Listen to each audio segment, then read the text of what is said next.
à tous et merci de nous retrouver en cette fin de semaine sur Monaco Info. Voici tout de suite les titres qui font l'actualité de ce vendredi 13 décembre. Nous reviendrons sur la remise des Peace and Sport Awards qui se sont déroulés hier soir à la salle Garnier. Nous vous proposerons une séance de sport en plein air et connectée avec cette nouvelle station Monamove située du côté de la digue du Port Hercule. Les Palmes académiques de Monaco fêtaient leurs 40 ans à l'occasion de leur traditionnelle soirée de gala de fin d'année. Et en fin d'édition, nous retrouverons notre invité du week-end, l'ancien joueur du 15 de France, Sébastien Chabal. Il était présent en principauté pour l'inauguration de cette nouvelle station sportive connectée. Il reviendra sur cette initiative.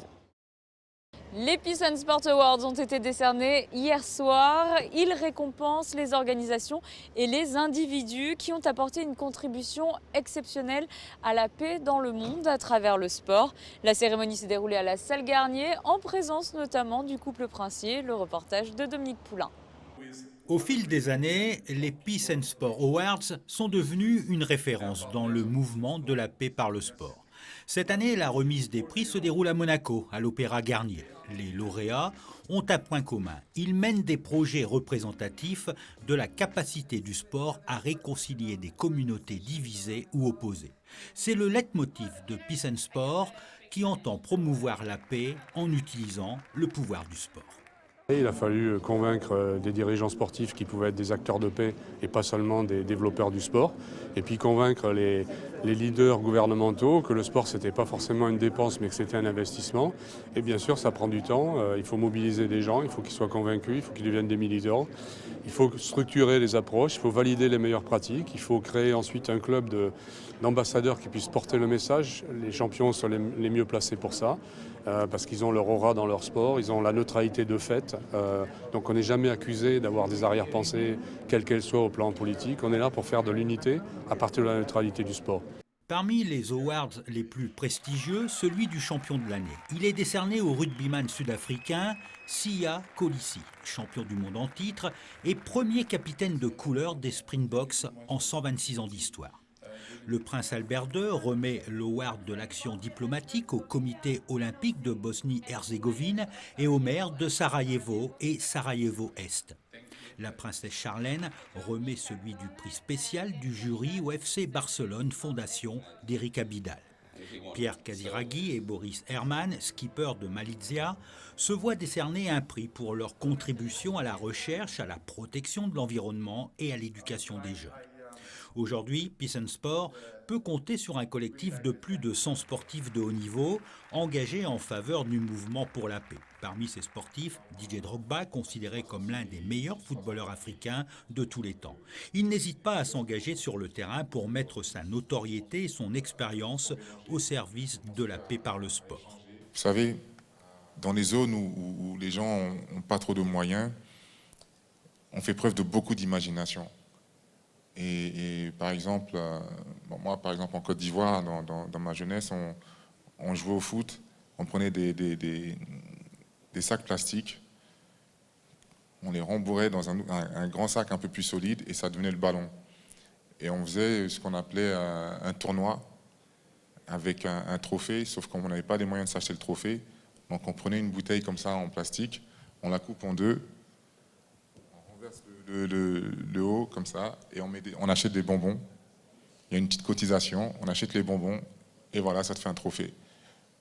Et ça permet de réunir tout le quartier, ça permet de réunir tout le monde et ça évite les jeunes, ça encourage les jeunes à se concentrer sur le sport, à jouer ensemble, à partager des moments de joie.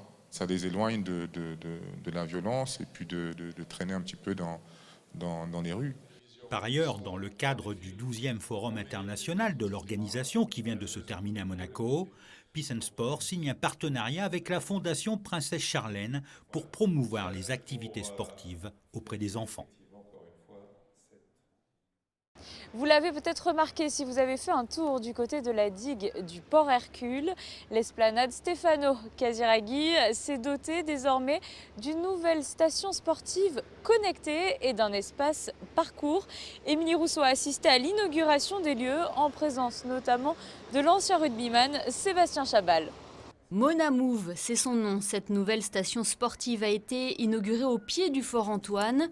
Elle offre un site exceptionnel pour pratiquer une activité sportive 100% gratuite, ouverte à tous. Cette station est constituée de 18 agrès, tels que des barres de traction, des steps ou un sac de frappe. Ce projet Monamove est au cœur du programme Smart City, imaginé par l'ancien international de rugby Sébastien Chabal et Extended Monaco.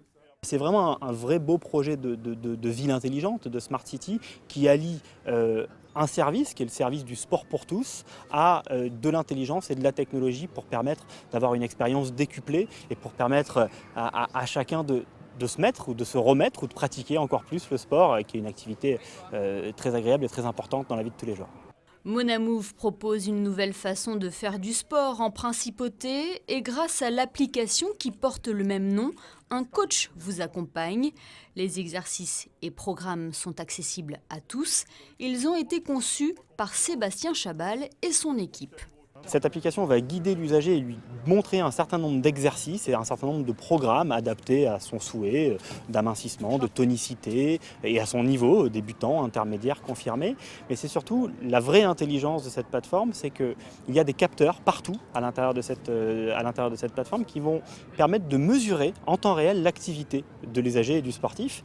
Et à chaque fois qu'il va faire un mouvement sur un agrès, ce mouvement va être enregistré et va être remonté dans l'application et il pourra donc suivre son activité, créer un historique et voir ses progrès et voir en gros comment est-ce qu'il peut progresser au fil du temps dans les différents exercices qu'il réalise. Renforcement musculaire, posture, étirement, les entraînements et exercices proposés nous incitent à nous surpasser. Cette station est complétée d'une aire de jeu parcours pour les adolescents. Un deuxième site devrait voir le jour avant la fin de l'année sur la digue de Fontvieille. L'occasion d'aborder 2020 avec de nouvelles résolutions. Soirée de gala pour célébrer les 40 ans de la section monégasque des Palmes académiques. Cette association regroupe tous les décorés de l'éducation nationale et organise des concours pour valoriser les élèves de la principauté. Dominique Poulain assistait à cet événement. 1979-2019, 40 ans déjà. L'année ne pouvait s'achever sans avoir fêté les 40 ans de la création de l'Ordre des Palmes académiques section Monaco. Un anniversaire célébré au lycée technique et hôtelier. Lors de la soirée, les convives ne manquent pas de retracer les 40 ans de la vie de l'association. Il y en a deux qui sont frappantes. La première, c'est le congrès à Monaco en 2009 qui a regroupé plus de 450 participants avec des festivités absolument extraordinaires. Et ça, il faut en remercier aussi le gouvernement qui nous a soutenus dans cette démarche. Et ensuite, en 2010, la décoration de Son Altesse Sérénissime le Prince Albert au grade de commandeur des Palmes académiques. Ce sont deux faits qui ont marqué la vie de la section. Créée par Pierre Conedera, ancien proviseur du lycée Albert Ier, l'association regroupe tous les décorés de l'éducation nationale et s'engage pour contribuer au développement de l'expression orale des jeunes. Avec le précieux soutien de la direction de l'éducation nationale, nous travaillons en partenariat avec les chefs d'établissement, les enseignants, pour organiser des concours qui permettent de valoriser le travail des élèves. Alors il y a deux types de concours, concours écrit qui s'adresse aux élèves de collège et lycée et concours oral qui permet une activité commune aux élèves de CM1, CM2 et 6e. Alors nous sommes particulièrement heureux de présenter ce concours oral parce qu'on valorise trop l'écrit par rapport à l'oral et donc c'est notre façon aussi d'aider les élèves d'aujourd'hui de se préparer pour leur vie future. C'est Napoléon III qui a eu le mérite de faire en 1866 des Palmes académiques une décoration officielle. En cette fin d'année, coup de projecteur sur l'association de Fil en Aiguille. Ses membres se sont réunis pour découvrir le travail d'une brodeuse italienne et afin de réaliser de nouvelles créations. Le reportage de Sandrine Nègre. Plusieurs points communs unissent ces femmes, dont celui d'être passionnées par la broderie sous toutes ses formes. Ici, dans la salle Marcel Croenelin du Jardin Exotique, elles sont réunies en cette fin d'année pour un atelier autour de points particuliers qui nécessitent, comme toujours, précision et calme. C'est une association qui existe depuis plus de 20 ans, je pense 25 ans au moins, et nous nous réunissons toutes les 2 fois par mois, le premier et le 3e jeudi de chaque mois. Et nous brodons du mois d'octobre jusqu'au mois de mai. Voilà. Qu'est-ce que vous brodez particulièrement? Un peu de tout, des sets de table, des nappes, des coussins, toutes sortes de choses, suivant ce que nous proposent les professeurs. Un véritable travail d'orfèvre donc où chaque détail compte. Ici d'ailleurs, ce sont des bijoux qui ont été réalisés. Je commence avec un dessin, puis j'ai des tissus, des petits morceaux de peau, vous voyez tous ces bijoux. Et je commence à les assembler, je choisis les couleurs selon mon goût. Est-ce que vous pouvez nous montrer le papillon, par exemple? Voilà. Combien de... Ce papillon, j'ai dû travailler une semaine, toujours au papillon, parce que ce sont des tout petits points. Et ce type de broderie, c'est une broderie anglaise. Stiamo facendo questo ricamo. Je suis là aujourd'hui pour enseigner comment faire cette broderie en set de table ou en coussin. C'est typique de la région d'Assia, non loin de Francfort. Chaque dessin réalisé à partir de points a une signification. Celui-ci symbolise la fécondité, le cœur, l'amour. Les membres de l'association de Fil en Aiguille se réunissent 2 fois par mois pour ce type d'atelier. Les membres réalisent aussi depuis des années des créations vendues au profit de la Fondation Princesse Grace. Avis aux amateurs, petite information pour terminer, l'association ouvre aussi ses portes aux hommes. Dans le reste de l'actualité, en bref et en images. Vous l'attendez avec impatience chaque année, l'occasion de compléter sa liste de cadeaux pour Noël ou de faire de bonnes affaires. La braderie des commerçants vient d'ouvrir sous le chapiteau de Fontvieille et refermera ses portes dimanche soir. Prêt-à-porter, articles de sport, maroquinerie, chaussures, décorations, jouets, un rendez-vous incontournable à ne pas manquer. Il y a quelques jours, vous avez pu voir sur notre antenne le champion d'échecs Garry Kasparov. Aujourd'hui, il est de nouveau question de cette discipline avec l'épreuve qualificative pour le cycle de championnat du monde. Sandrine Nègre et Serge Prémont ont suivi une partie de cette compétition. Calme, précision, jouer aux échecs à un haut niveau implique une concentration extrême. Depuis le début du mois, Monaco accueille la 2e étape du Grand Prix FIDE, étape qui joue un rôle essentiel et particulier. Les 2 joueuses qui vont terminer première du classement général du Grand Prix vont se qualifier pour le tournoi final de qualification pour le championnat du monde. Donc évidemment, il y a un enjeu très important. On note en général dans les échecs féminins qu'il y a un peu plus de combats ou dans le sens un peu plus de résultats décisifs que parmi les hommes. Et ce tournoi ne fait pas exception. On a vraiment un bel esprit combatif, des joueuses qui sont très en forme, d'autres qui le sont un peu moins. Ça contribue à tout ça. Je connais Jean-Michel Rapert car je joue et représente aussi Monaco et le cercle d'échecs de Monte-Carlo.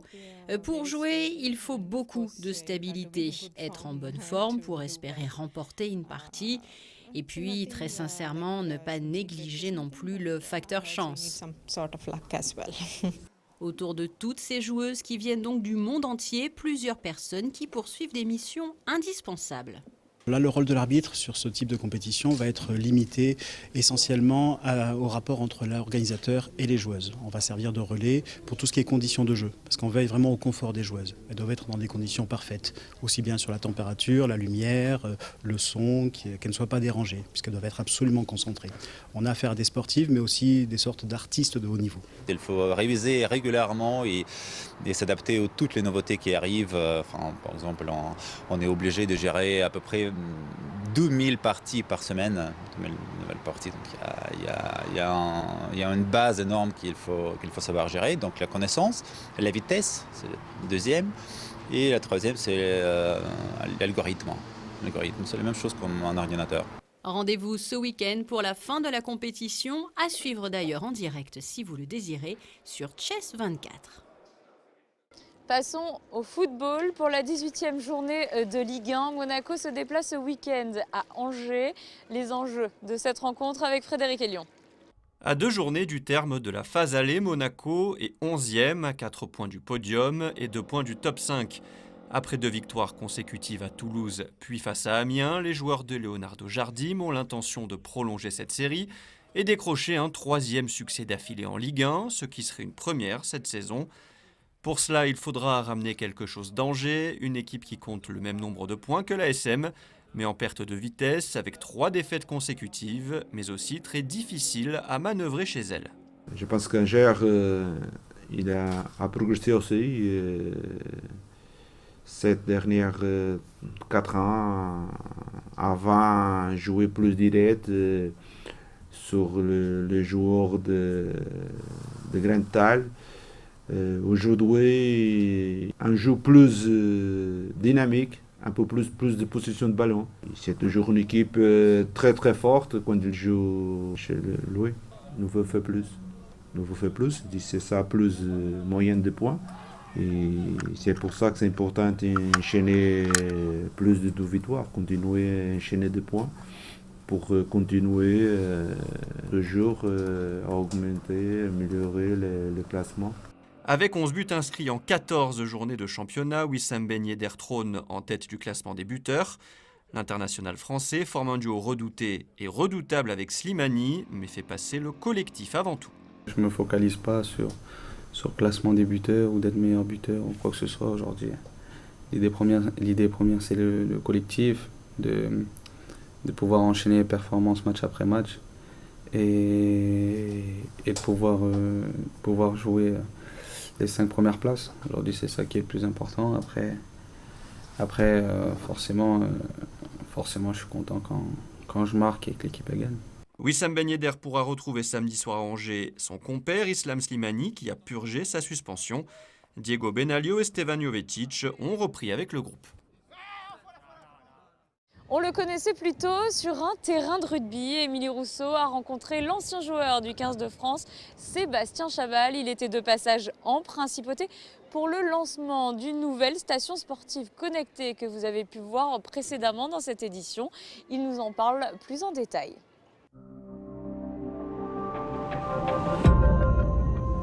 Bonjour Sébastien Chabal. Bonjour. Ravi de vous recevoir à Monaco. Nous n'allons pas parler rugby, quoique nous allons parler sport ensemble puisque vous êtes ici pour l'inauguration de ce site Monamove. Est-ce que vous pouvez déjà nous présenter ce qu'est Monamove ? Alors l'ambition de Monaco, c'était de pouvoir offrir à tous les habitants de Monaco et tous les gens qui sont de passage dans ce beau coin. Voilà, sous le soleil aujourd'hui, on est mi-décembre, c'est assez fabuleux. Du mobilier urbain sportif, voilà, accessible librement, des équipements qui s'adressent à toutes les catégories de population et à toutes les ambitions individuelles et collectives. Donc on a travaillé en concertation avec le gouvernement pour imaginer cet espace urbain sportif. Donc voilà, on va l'inaugurer tout à l'heure. Vous verrez que ce mobilier-là n'est en quelque sorte qu'un prétexte pour bouger parce que l'outil, c'est vraiment son corps. Tous les mouvements qu'on peut faire sur les différents équipements sont des mouvements au poids du corps. Et après, la difficulté vient de l'intensité que chacun veut y mettre. Et pour nous accompagner dans nos séances, vous avez développé une application avec plusieurs exercices et des objectifs à se fixer. Oui, bien sûr, voilà, dans le programme Monamove, voilà, il y a une application mobile parce que c'est important, c'est nécessaire d'avoir des outils, des objets pour pratiquer, mais il faut comprendre comment pratiquer. Donc voilà, il y a une application qui a été développée. Alors il faut qu'on l'enrichisse, il faut qu'on la travaille encore. Je pense qu'on va travailler en concertation à partir d'aujourd'hui avec certains coachs, voilà, du territoire monégasque qui connaissent bien les attentes et les besoins pour développer les exercices et les programmes les plus adaptés à ce territoire. Et en plus de ça, en plus d'avoir une brique technologique de service, voilà, à destination de l'utilisateur, chaque équipement et connectés. Voilà, il y a des capteurs qui sont intégrés un peu partout dans les équipements, ce qui permet de récupérer pas mal de données, voilà, d'usage, de fréquentation. Il y a une station météo pour accompagner aussi et dire si c'est pertinent aujourd'hui de venir faire du sport sur ce site et peut-être il faudra aller ailleurs parce que l'air sera pollué là. Donc on va pouvoir tirer pas mal d'enseignements de ce site global. De plus en plus, le numérique fait partie de notre vie, y compris, on le voit dans la pratique du sport. C'est vraiment une plus-value, c'est une valeur ajoutée, justement, l'intégration de cet esprit connecté, on va dire, dans le sport. Oui, alors voilà, jusqu'à présent, beaucoup de gens parlent de connecter, mais en fait, ils parlent d'un service. Voilà ce qu'on disait, une application qui vous guide et qui vous fait comprendre comment on peut utiliser le matériel et qui vous accompagne. Aujourd'hui, nous, on a pris la brique connectée par le vrai prisme d'un objet connecté. Voilà, chaque élément qu'on trouve autour de nous est en quelque sorte un IoT, voilà, un IoT géant qui récupère de la data, de la donnée, et aussi ça enrichit le territoire. Voilà.